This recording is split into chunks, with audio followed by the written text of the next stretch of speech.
So from now on he would live on his wits and eat what he could earn, beg or steal. No. Something inside him made him turn from stealing. It would be a last resort. Luke wasn't bad, despite what matron and master said of him, and he wasn't stupid. He'd learned all he could when he had the chance, although all too often his punishment was to sit in the corridor staring at the wall. However, he could write his name, calculate in his head, and he knew many things from what he'd read in the books he'd borrowed from the shelves in the schoolroom and hid under his pillow.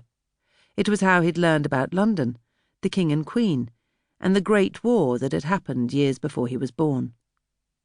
Luke was instinctively honest. He didn't want to do anything that the woman with the soft hands and sweet smile would be ashamed of, and wondered if she was his mother. He must have had parents, but no one would ever tell him what had happened to them, though once matron had smiled as she told him he had no one.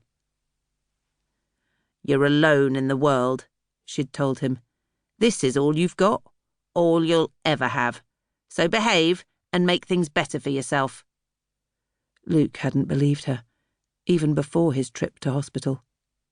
Other children told him about their lives before the home, and after he'd seen those nurses, he'd known there was another life, if he could just find it. He'd planned for his escape all the time, wondering how best to get out. Luke owned nothing. He'd been given nothing but his food and clothes, so he had no possessions to take with him, and no real idea of the value of money, having never had a penny to spend.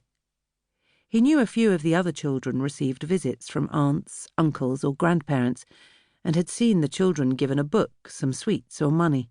But Luke was never given anything, and no one ever visited him. There must have been money somewhere in that place, but Luke didn't know where it was kept. In any case, that would have been stealing. So when he'd left, it was with just the bread roll. It didn't bother him. Perhaps it was true that you didn't miss what you'd never had. But those few days of comparative freedom in the hospital had shown him what he was missing, and he'd known what he needed to do. A sense of elation came to him as he saw the bus shelter ahead. He went inside and sat down, out of the wind. He chewed the roll slowly, knowing that it might be a while before he got another. Although Luke had never been on a bus, he had seen them going by the orphanage. People sat in them and were taken places, so he needed to get a ride on one, heading somewhere. But he also knew that money was needed, and he had none. Sighing, he turned to leave. But just as he did, he saw something silver shining in the corner of the bus stop and went to pick it up, turning it over and over in his hand, reading the words. There was a picture of the king's head on one side, some writing and a date, and on the other an engraving and more words. Luke read them with difficulty, and then realised that he was holding a half-crown. He'd learned about money in arithmetic. How far would that take him? Luke slipped the money into his pocket and sat down again.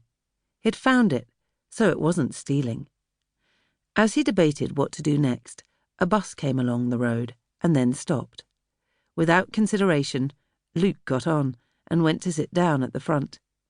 There were 6 other passengers in seats, and none of them looked at him beyond a passing glance. When the conductor came, Luke offered the half-crown, and the man asked where he wanted to go.